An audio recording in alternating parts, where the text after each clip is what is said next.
Good morning, Alexia. It's Raptor here. It's Wednesday. We're doing a preview today of Toronto Mavericks tonight. The fourth game of 5 on this current road trip that the Raptors are in the middle of. I'm still not totally feeling well, so I'm going to try and keep this one brief today, guys. Yeah, we're playing the Mavs tonight. We really need to win this game because if we don't win this game, we're back to 500. I don't want to be a 500 team. I want us to be above 500 and continue to stay up there because, every game matters really bad right now for our record and different things because we're so close in different things, whether it's the 500 record, whether it's where we are in the playoffs and whatnot. Now, tonight, the injury report basically looking like this. We know Khem Birch is out for us, and Gary Trent is still questionable for the Raptors tonight, which is unfortunate because we could really use Gary tonight.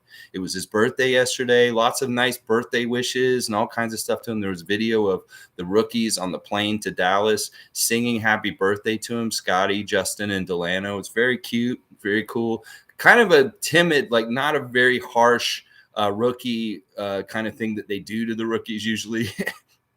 Usually they make them sing some stupid top 40 hit and dance in front of everybody in some sort of embarrassing way. But they got to just sing happy birthday over the PA system on the jet, which was quite fun too. And then, of course, Dragic is tragic. And then on the other side, there's a couple of players that are day-to-day questionable. Maxi Kleber, which is a big one because he's a big player for them. He starts. And then also Reggie Bullock is day-to-day questionable today. They both could play. So honestly, I don't really look at Dallas as being like that hurt. They're not. Whoever said that Luka twisted his ankle, he did not. He's going to play tonight. He's fine. I think it was Kleber who actually twisted his ankle in the other game that you got confused with. But, it's not going to help that, they're mostly full strength and they have been rolling. They're on a 3-game win streak right now, and they're playing pretty good. So we really, really need to bring our best game and not have mistakes, not have problems with our offense at different times. We need to just have a real smooth game, a really good defense. And, the first time we played them was only our 3rd game of the season. It was the second night of a back-to-back after that great game against Boston where we routed them in the second game of the season. Then we had to play Dallas the next day. And that game was weird because it was still at the beginning of the season. Goran Dragic was still trying to be forced into our rotation off the bench. And also, he might have started that game even. And then, of course, Pascal wasn't back yet. So it's a different Raptor team showing up tonight than the one that faced Dallas earlier this year, right at the beginning of the season. So, yeah, it's going to be very interesting to see how we've improved. Like, that's what I'm looking at. That's the test that we're looking at today is how have we improved since the 3rd game of the season against Dallas till now. And a couple of things did us into that first game. The refs were really bad with their calls. I think that might have been an Ed Malloy hit job from what I remember. I think he was a ref in that game. And they didn't help us. They helped Luka because Luka's a golden boy in the NBA, and they're going to try and help Luka win. That's part of the secret of success of the Dallas Mavericks is they like him to win because they know he's TV and they want him in the playoffs for sure. So they help him. They do. They really do help Luka. So hopefully we can just beat the crap out of them. Like we really need that good synergy tonight with Pascal playing in this one compared to the last one. I think that may be a big difference. One of the things we did really poorly in that game was we had a lot of turnovers, and they really capitalized on it. So we need to cut down on our turnovers tonight for sure, really take care of the ball. Now, a couple of their big guys is, Kleber, if he doesn't play, he's one of their big guys. He'd be out. They have a couple of really, really tall guys like Porzingis that are a problem, but then most of their team is short. So compared to our length throughout the whole team, we should be able to beat them with mismatches, lay it lower down against some of these guards. Now, there's different guys like Porzingis and Powell that we do need to worry about because these guys are tall and they can hurt us in some ways. But because Porzingis is so skinny, we can kind of handle him a little bit better with guys like Chris Boucher and Precious and stuff like that. But, Powell, for some reason, he's one of these Canadian guys that loves to kill us. So we really need to watch Dwight Powell. We need to keep him off the boards and make sure he's not getting second chance shots for the Mavericks. We just can't allow that to happen. Lately, Luka has been missing his threes a lot. So we need to let Luka shoot outside and not do what he does when he's going to the basket, doing any kind of runners. It's a similar kind of strategy that we had towards Giannis this past weekend. We can allow him to have the outside, but we don't want him to get in motion and do anything in the lane. So if the Raptors employ a similar strategy as they did last Saturday night of fouling Luka anytime he gets into the lane, I'll be very happy about that. Because honestly, he's missed in the last game he played, he missed every single three-pointer that he tried to take. So he may be a little bit off outside, but he's doing well down low. And if we can limit him, that'd be good. Of course, he's going to go to the line no matter what. So we might as well make him count. Foul him good, put him on the line, make him earn them, and because he's going to get those points anyway. And that's kind of what we did to Giannis that was really effective last weekend, is that we fouled him already because we knew he was going to get foul calls. Why doesn't make them intentional and control when you're going to foul him yourself? That way you can foul him before he actually gets the shot up, and then there's no and one and things like that. All right, let's see what y'all are saying this morning. Good morning, Monique. Good to see you. Hope all is well. Missed everyone. Yeah, Monique, I've had really bad food poisoning the last couple of days. I was up all night on Monday night in really bad shape. And yesterday I was not feeling well either. And I'm not totally 100% today either. So I'm hoping that if I just rest for a good bit today, that this will be the last day of the worst of it. So, but yeah, you know, I'm not, that's why I'm going on so late, is because I'm having to get up and I'm having a lot of issues with just taking care of myself right now. So, hopefully I'll feel better. Criscom, I'm looking for an inspired effort from OG. He's been getting criticized a lot lately. Yeah, I think he's doing fine. I think it's just a timing thing. I think that he's just looking a little like weird and sluggish and bullish and stuff like that. But yeah, this would be a great opportunity for him tonight to come out gangbusters and just do a lot of good things right. Like whether it's bulling to the basket at the beginning of the game to try and get us an early, easy, high percentage shot to open up the game, or, you know, hitting his three consistently, slashing, like finding other guys. And of course, put that OG-itis on Luka Doncic tonight, OG. We need you. If anything, if you're not doing things really, really well on the offensive end, we know that you'll do superb things on the defensive end. And that's what I'll be looking for from him tonight. But it's going to be interesting having more of our guys and really seeing them more synergized after 2 months of playing since that Dallas game. Because if I remember the time we played Dallas in Toronto in that game, we didn't look like we had cohesion yet. That we didn't have good passing between guys, and we didn't look like we were on the same page. So hopefully we can do that tonight, show that the growth that we've had in the last couple months since we've seen them, and be more of a team-oriented team with less turnovers and just really connecting and finding each other a lot easier and better than at that point in the season, the very beginning of the season. Plus, having Pascal for this game compared to that game is going to be a huge, huge bonus, because he should be able to be a big factor. And hopefully we just kick their ass. Like, honestly, Dallas is kind of due for a loss. They've won 3 games in a row. Hopefully they're maybe resting on their laurels. Maybe they'll take us a little lightly, and we can surprise them and shock them and kick their ass, because that's really what I hope can happen tonight. Click 2 a.m. saying, if Celtics lose tonight and Wizards lose, then we should be in a good spot. This is a must-win tonight, though. Yeah, I agree. We're so clustered up with these teams that we hate. And honestly, you know, we're going to get the Wizards on Friday. So this is going to be a very important game also, the next one after this one, because it'll really shift us and them away from each other in the playoff picture. So hopefully we can win both these games and get the 3 wins on this 5-game road trip that I was hoping we could get. Let's keep going. Mo's saying these next 2 games are winnable, I think. I think you're right.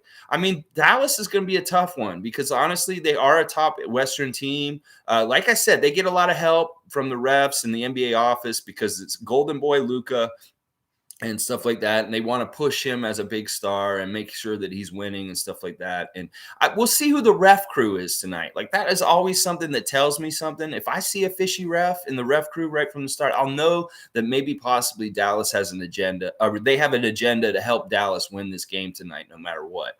So if that's the case, our guys are going to have to be perfect. They're going to have to kick ass, and they're going to just have to overwhelm and win this game, no matter what the factors involved are, whether it's a bad ref, whatever they're trying to do with their defense and the things that they try to do themselves, the Dallas Mavericks. So I like our chances too, Mo. I think that we've got to show this moxie that we bounce back from losses like the Miami Heat loss with a win.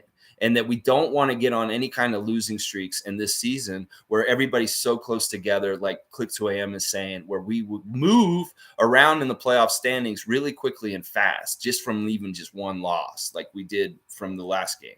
So it is going to be tough, but it should, you know what? I have confidence in them. I like the fact that we have Pascal this time compared to the first time we played them. And we played them pretty good in that game. It wasn't a whole horrible like runaway or anything like that. We battled with them. And I just like, this is what it was to me in that game against Dallas in November, in October, actually, because we started the season in October.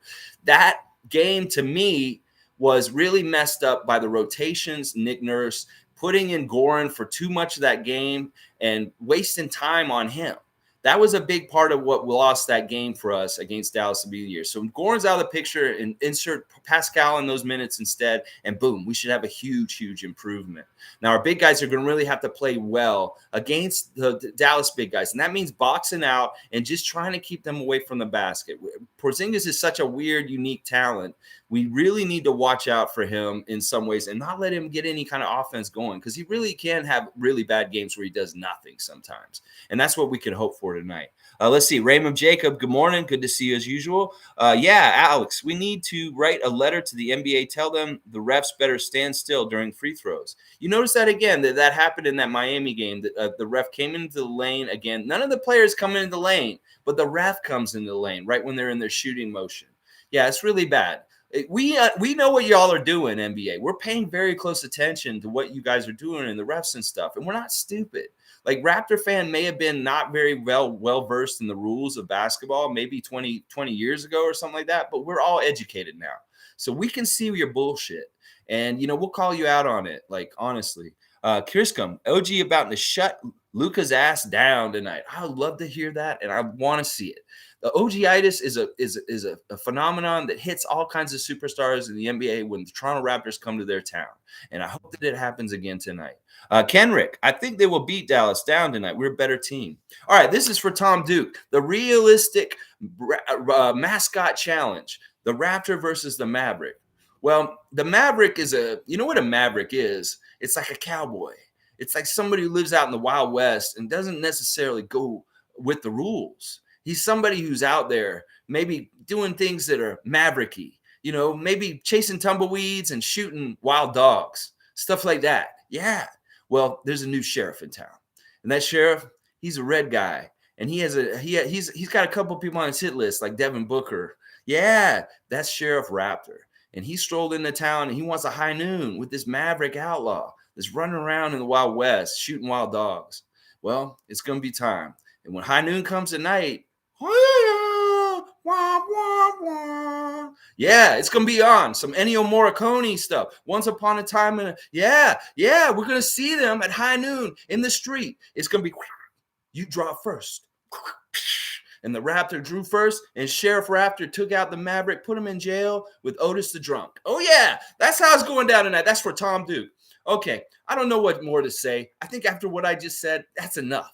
All right, we got to key on Luka. Make sure the big guys don't get on the offensive boards and get second chances for them and get to their three-point shooters, and we should be good. We got the talent. We got the length overall compared to their smaller guards, and we need to beat Jason Kidd's team. I hate Jason Kidd. I never want him to win. So we can beat this team. I'll be so happy. Let's see what Mo's saying here. The chatter OG Anunoby is BS that I don't need to read it. What would you grade the Raptors? Listen, whatever people are saying about OG, I had a criticism of him from the last game too, because of when he fell down and stuff like that. Listen, so the Raptors Nation gets carried away, and they'll just pick somebody and they'll tear him down and stuff like that. We're not going to do that here. I love OG. OG's going to be fine. And you know what, Mo? The best thing we can do is just filter out that noise. Just like the players do. The players don't listen to this crap either. They know that these people are full of shit. They don't know what they're talking about. So you and I personally, we need to do the same. Like, I don't even go to certain Raptor sites anymore or see certain Raptor things if I find that environment is toxic. I just don't even go there. Some of the Raptor groups that I belong to on Facebook, I don't actually read the content that's in there. I just post in it, and then I don't read what anything else that anybody else is saying, because usually it's just dumb noise, and some of the stuff is just like stupid. It's just tearing down players and stuff like that. So I totally understand what you're saying. How would I grade the Raptors? Well, I heard the grades from the experts like Jack Armstrong and Leo Routens this week. They were all giving them around a B plus. I would say that's about right. Honestly, considering what all's happened and everything, I'll give them an A minus, because honestly, I'm glad that they're a winning team. And there was a lot of question about whether they would be above 500 halfway through the season, and they are. And I think that in itself is an accomplishment. We could have done way better, but in some ways, we're way ahead of schedule with our development. And that's why I would give them a better ranking. Now, B plus, A minus, it's about the same. They really are doing a really good effort, and their development is being expedited. It's happening a lot faster than it's supposed to. So I can't fault them. And they've had a lot of roadblocks and pitfalls along the way with different things happening. So I give them like an A minus. That's what I give them personally. And I always mark them up a little bit higher than other people. So Criscom, most impressive thing about the standings for the Raps is that we have one more loss than the Bucks. We're coming for that top 14 spot. Yeah, I love that. It's partly because we played less games, but yeah, it's really interesting and weird when you look at the loss column in the standings. We're a lot closer to people than you think. It's just that we need to accumulate those wins to get closer on the win side. And yeah, it's so clustered up. Every single game is so important right now with you just moving up or down in the standings really fast. All right, Andrew, let's go. We can shut down Luka this time. Honestly, he's slumping to a degree right now on the download. People don't realize this, that Luka's kind of hurting with his shot right now. He's not shooting well, and let's make him shoot even worse. Like, listen, if OG doesn't play really well offensively tonight, I'd like to see him have really good success defensively. And shutting down good old Luka Doncic is a great, great, great feat. All right, let's see. The family's here. A lot of Raptor sites, Amateur Hour Sports, always talking ish about our players. Like his new one, what happened to Scotty? Well, he was hurt and sick, clown. Mascot matchup, pow, pow, pow. Yeah, I did. High noon. Yeah, baby. Yeah, family. I mean, honestly, some people just want something to complain. Some people just want somebody to tear down or something like that. These people need to go to TMZ and just start tearing down B-list celebrities and leave our Raptors alone, because our Raptors are working hard. They're doing the right things. And, listen, success isn't a line that's just like this. There's whoop, whoop, whoop, whoop, whoop. There's ups and downs. And we have to allow for players to have ups and downs. It's like everybody at their job. You have good and bad days. Is somebody coming to your job if you have one bad day at work and harassing you and telling you that you're a piece of garbage from that? No. So we should respect the team's the players this way as well. I'm with you, family. They're bullshit. It's so bullshit. And this is where you can tell where you don't need to be going and listening to people. Because listen, you can come somewhere like me and get a positive, fair spin. Sure, I'll be a little bit more Homer side and give them the benefit of the doubt. But at least I'm not going to rip them down for no good reason. If I rip them down for something, it's usually because it's something that happened in the game. But it's not for good. It's like, look, I understand the value in these guys. And I'm not like, trade them. Because that's how people get. And that's the crazy thing, is when they start to trade them. After a couple of bad games, it's really bad thing. I wouldn't even trade these bench guys right now, because I want to give them a chance to come around and prove that they belong. And you trade them, you can't get anything for them right now, because honestly, they don't have any value from the way they're playing right now. So the family, do you think they want to win? If you think you love the Raptors, the players love the team more than us. Yeah, honestly, they want to win. Of course they want to win. That's why people are in the NBA. They do definitely want to win, and they do love being on the team. They love being Raptors. This isn't like other teams where people are like, I don't really want to be here, or I'm kind of just playing here to be here, or stuff like that. These guys are invested. They're committed. They like being on the Raptors. It's a good organization. They're happy. So there's no reason for them to be upset. But yeah, people that are just negative people are going to that's how they show their ass, is they're going to be negative about stuff, tear down stuff, even if things are going good, or even if there is a small problem. They're just like that. Paul B saying Luka's getting work tonight. I hope so. Let's hope he gets that OG-itis, and he needs to get his prescription in the morning. Oh, yeah. Tom Duke saying 10 days ago, he almost got a triple-double. Scotty. Yeah, Scotty's been real close. And listen, his interview the other day after the game where he said he wants Rookie of the Year to be part of his legacy. Well, Scotty, I'd love for you to be Rookie of the Year. But you know what? It's on you, buddy.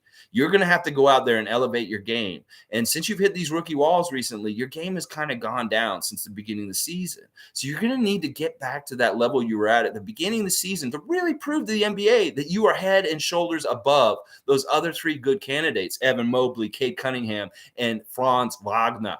You need to make sure that you show that they're not even the same class as you. So you really need to kick some ass and get it going, Scotty, and do as best as you can. That means hitting 50% of your shots or better. Again, going for those threes, getting aggressive, and get some 20 to 30 point games. And if you get a triple double before the end of your rookie season, this will help. So go ahead and over excel, go all out, because it ain't going to be handed to you. You're going to have to go get that Rookie of the Year. And the NBA is not going to want to hand it to you. So you're going to have to go even harder than those other guys down south of the border because of the Canada discount and other bullshit like that. So, Scotty, we want you to do this. You can be a part of the history of Raptors Rookies of the Year. Damon Stoudemire, Vince Carter. You can do this. You just need to do it yourself. We will help you as a team. The teammates will get you the ball. Coach Nurse will give you the green light. But you're going to have to do it yourself. You're going to have to produce to get that award.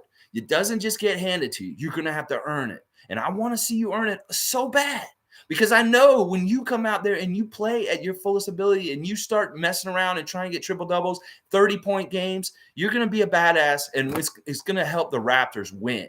And that's what I want so bad, is them to win. And if a byproduct is you play a badass and you win Rookie of the Year, that's great. But otherwise, come on, man, be realistic. You want that Rookie of the Year. You're going to have to go get it. You really are going to have to go get it because it's not going to be handed to him. No, it's not.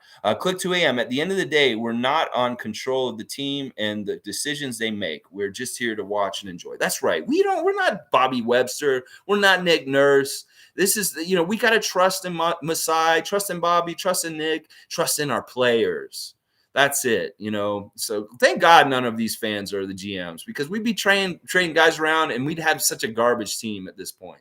Other teams would fleece us by these jokers and the way they think and how they try to trade Pascal. Okay, let's trade him to New York for, I don't know, Evan Fournier or something like that. What the fuck? That's what these fans would be doing. They don't know what they're talking about. Let's keep going. Raymond Jacob, Raptor Freak and NBA Chev are top 2 funniest, I think. Thanks, man. Chev's great. I love Chev. Y'all watch Chev too, man, for sure. I fully endorse NBA Chev. The family, and has Pascal Siakam not been top 7 in the NBA the last 11 games? I would agree with this. Yes. Honestly, this is what they're saying this week. They're saying that Pascal is playing the best basketball in his entire Raptor career, in his entire NBA career. He's at his pinnacle. And this is better than the All-Star year 2 years ago and the All-NBA year. So that's what I'm saying. He's playing the best basketball of his career, and he honestly is one of the top players in the league. I totally agree with what the family's saying here. Yeah. I appreciate that comment too, family. Seriously. Tom Duke, agreed. Raymond and both are positive, but with constructive criticism. Yeah, this is the thing. Our heart is in improving the team and having them win. Some of these jokers that are critical of the Raptors, their heart isn't. They don't actually want to see the Raptors succeed. They take glee in seeing them fail and then rubbing it in and making fun of people like me and y'all for being behind them and being fools. Oh, you're fools for following the Raptors, you idiot. Azrael, Gargamel motherfuckers. Yeah, listen, it's where their heart is. We want the team to succeed. We want them to do well. So that's where when we're critical of the team, it's constructive and it's hopefully building towards getting the problem solved and getting answers. Meanwhile, these motherfuckers, they just see something bad happen for the Raptors and they see a weakness and they want to jab with a stick. Like, yeah, Pascal's like, that's what these motherfuckers are like. I hate these people. Oh my gosh, I hate them so much. And that's why if they came in here and they started that trash in here, this sign says right here, only real ones. If they came in here and they started saying some trash like that, not only would I say something to them, I'm sure a lot of y'all would write comments to them real quick, setting them straight. And that's why we need to continue to hold this space. Because I don't want these motherfuckers infiltrating here and trying to be like that towards us here. As bad as it gets, possibly with the Raptors at any point in the future ever, If they start coming in here like vultures and trying to pick it like the carcass of the Raptors because they're like a 20 loss team and like really bad, like stuff like that, then we will fight against them. We will stand. That's how I feel about this, seriously, because it really bugs the shit out of me. Like these people are not Raptor fans. Usually they're LeBron fans or they're Laker fans or they're New York Knicks fans or they're fans of other teams before they're fans of the Raptors. But they live here and they act like they're fans of the Raptors and they only get on the bandwagon when they're doing well. Otherwise, they're rooting for LeBron and the Lakers. I hate that kind of shit. It's not real devotion. You're not a real fan when you're splitting hairs like that. I get on to Drake about this sometimes. Like, it pissed me off that he was at the Miami game the other day. Like, what the fuck are you down there at the Miami game, Drake? I know the weather's way better and I understand and all that kind of stuff, but come on, man. And now they're down there saying we the South and stuff like that. I hate that. I hate that so much. Paul B, if Scotty Barnes wins Rookie of the Year, he's going to have us to start going on a huge tear coming up. And I'm here to enjoy it because the Rookie of the Year lasts forever. Yeah, I'm with you like this. Like, honestly, Scotty, you want this, you've got to go get it. And I want to see if you get this fire, your pilot light gets lit, and you just go out and go crazy. And we see a whole other level of what Scotty Barnes does when he's super motivated. Because you're going to have to be motivated to get this accolade. It's not going to be easy for you to get. And you've got time, though. You can do it. But you're really going to have to prove something. You're going to have to prove something. And I believe in you. Trust me, I believe in you. I think you can do it. Mo's saying, last week to vote our all-star in stay voting. That's right. That's a good reminder, everybody. Keep voting for Fred and Pascal and OG. And vote for Scotty. Vote for Gary. That's what I do. Every time I voted, I put the five Raptors starting lineup in, and that's who I vote for. And then on the other side, I'm voting Jakob Poeltl, Jonas, all ex-Raptors on the other side. So it's like very, Raptor representative. But yeah, Mo's right. Get out there and vote today. Chriscom, Raps by 4 today. Let's go. I like that prediction, Chriscom. Let's see if you're right tomorrow. If they win by 4 points tonight, I'm going to say Chriscom nailed it. He's not Chriscom. He's the great Chriscom, like the great Kreskin. He can foretell the future. Oh, yeah, the great Chriscom. Look out. I'd like to see you be the great prognosticator like a Nostradamus, man, like a Puxatani Phil. Like, you know the future. I hope you're right.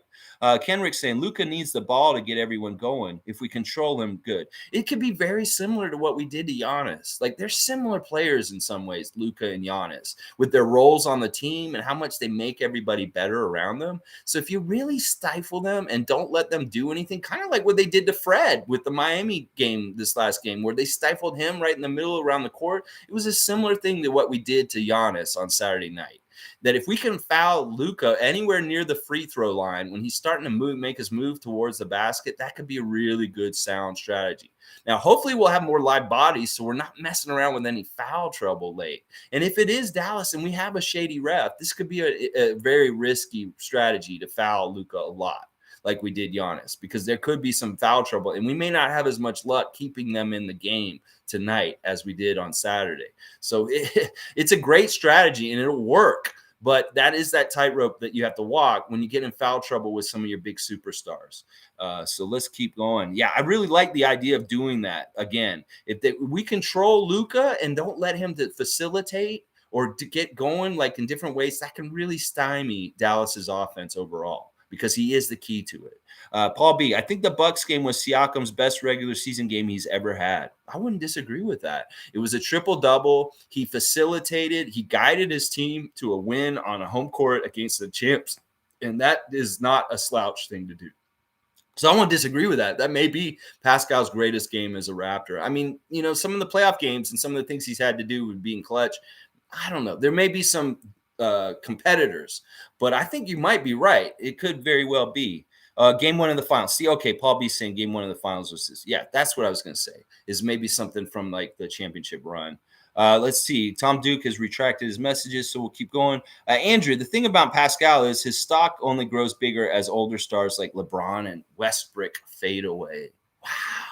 That's a very interesting thing to say. Like, honestly, if you think about the way the NBA goes with the different players on different steps of the escalator going up in their careers, LeBron and KD and some of these other guys are near the end. They're up near the top. And then you got guys like Fred and Pascal who are really kind of not even to the halfway point of their careers in some ways. Like, if they want to be longtime vets, they got another 10 years at least. So, yeah, I totally agree with this, Andrew. Some of these older players start leaving the league. It's handed over to the next guy down. Like Kyle, how many more years is Kyle going to be in the league? And then Fred will get more. He'll be more and more the Kyle Lowry of the whole entire league. When Kyle leaves, he will be Kyle after that. And it's like we just regrew like a tree. So, it's awesome. Monique saying, make your free throws, please. Oh my gosh. Yes. Monique is so right. Please make your free throws, Raptors. Like I said, I think this partly has to do with a lesser experienced Raptor team, that veterans know that you need to have your concentration and really focus when you're at that charity stripe to make sure you get those extra points, those free throws. And right now we have young guys on our team, very young guys under 25. And sometimes the concentration may waver or go in different places. And really that's what's missing our free throws, is that these guys aren't dialing in, taking a second to breathe and just clear their head and just focus on the shot. Just do that, guys. You're going to hit more of them again. That's what's happening. I want y'all to settle down when you first get to the free throw line. Don't just go up there and start throwing them.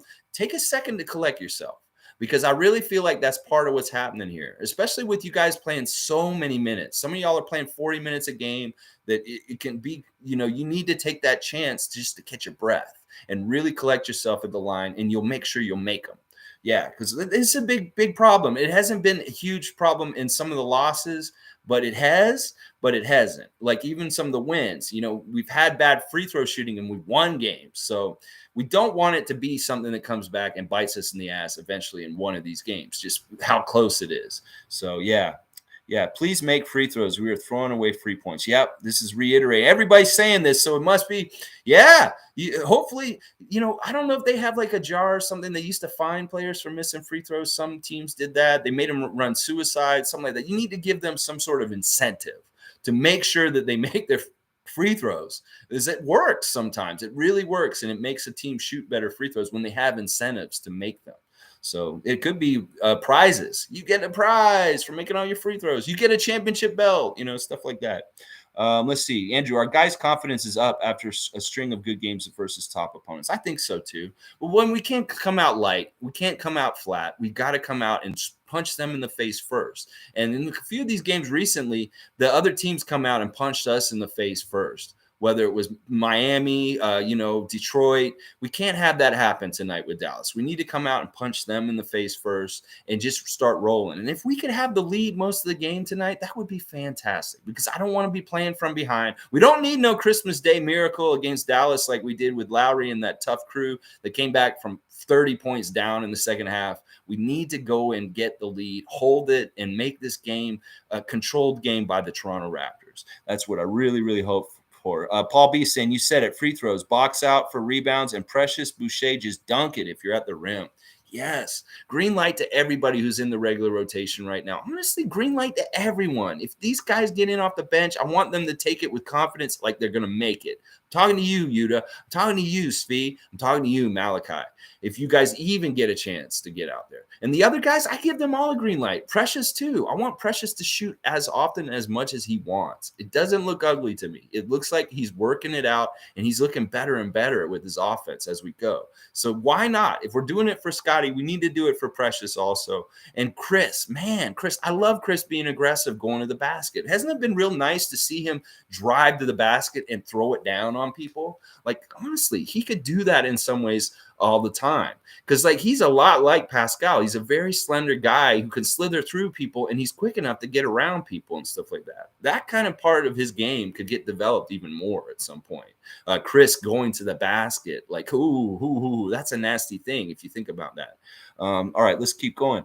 Andrew, this next stretch of games could determine if we make a move at the deadline. Yeah, people are saying this, like depending on how we do on this road trip, even that it could determine whether we're a buyer or seller at the deadline, or I don't know, maybe just stand pat.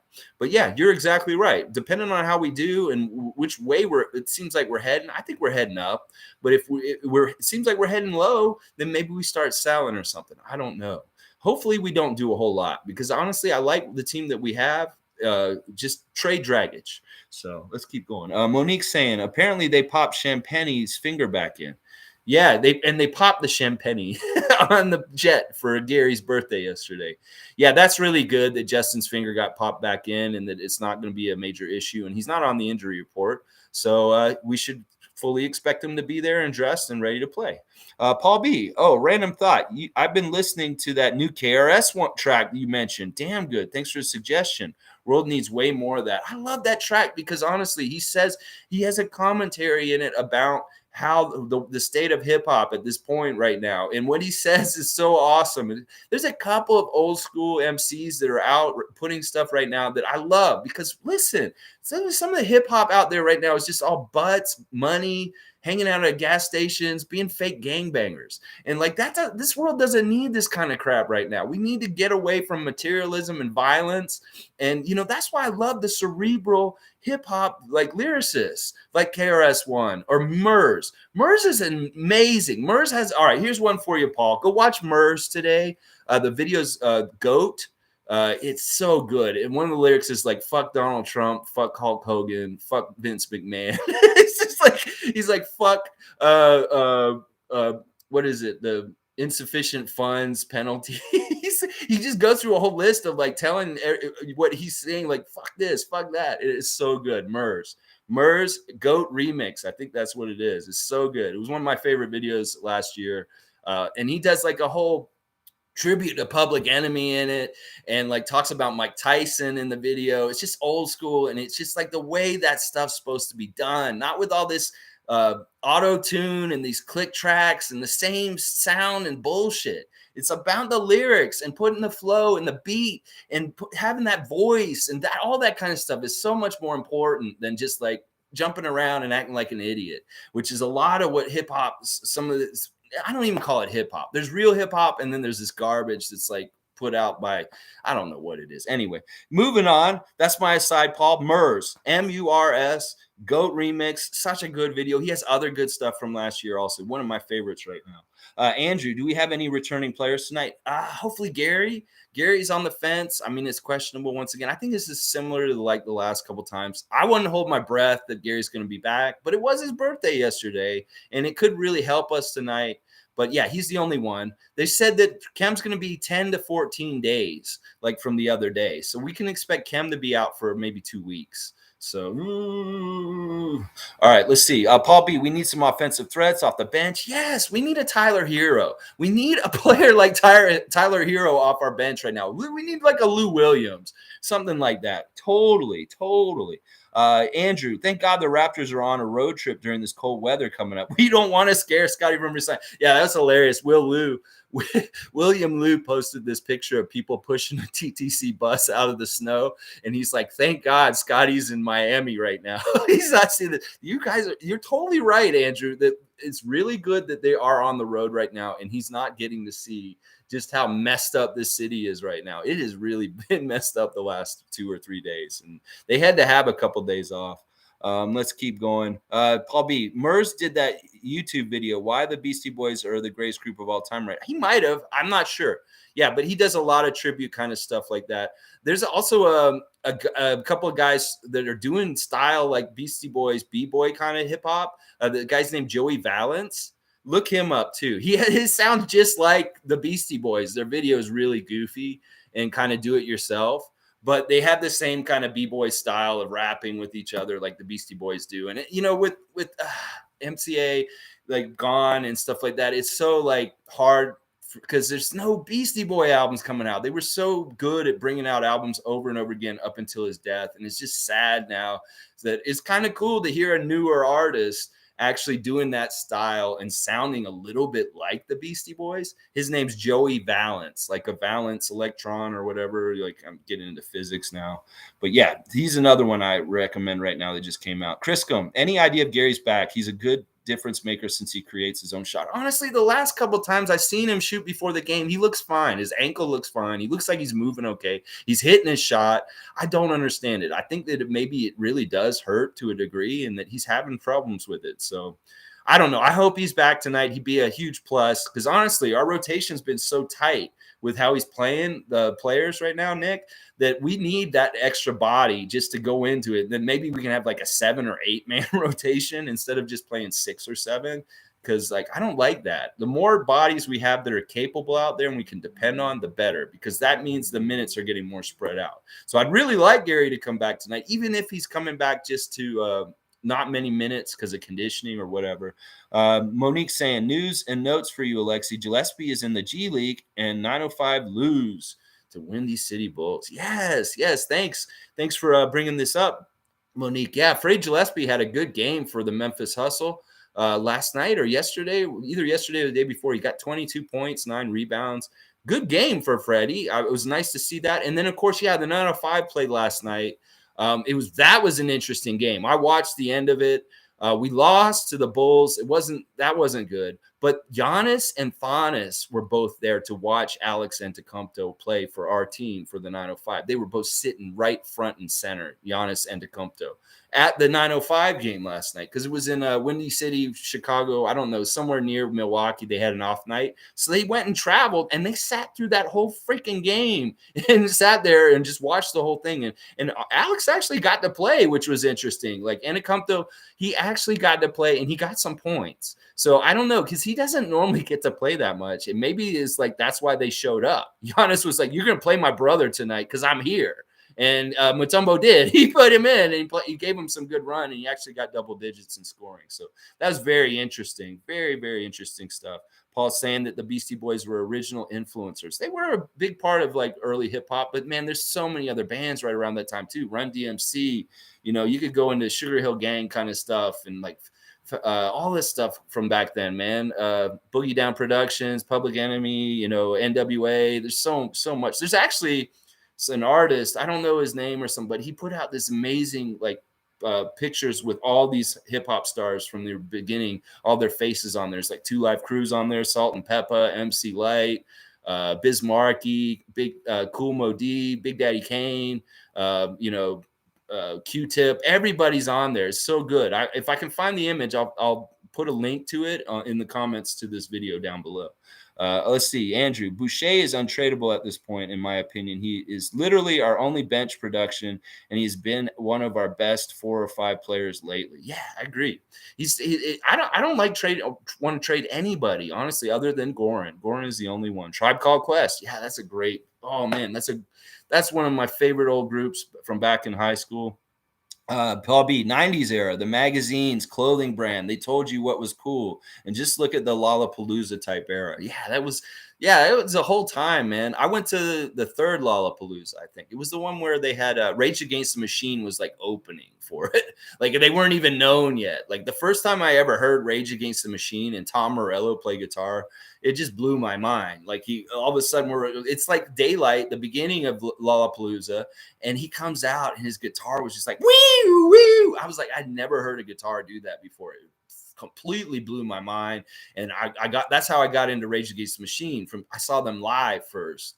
And I was like, holy crap, the things he could do with that, like guitar, the way it sounded like an alarm and just, oh man, so amazing. And it was like Alice in Chains, Primus, Fishbone, that year with them.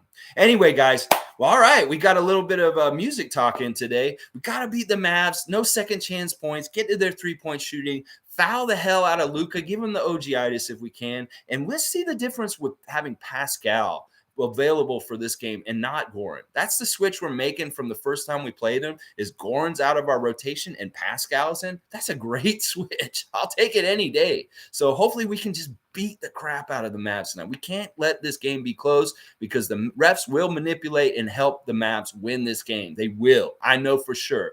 It depends on who we get. Hopefully we don't see any Scott Foster, no Ed Malloy, no Mark Davis, none of this kind of crap tonight. Okay. All right, guys, let's go. Let's beat the Mavericks. High noon, baby. Aye, aye, aye.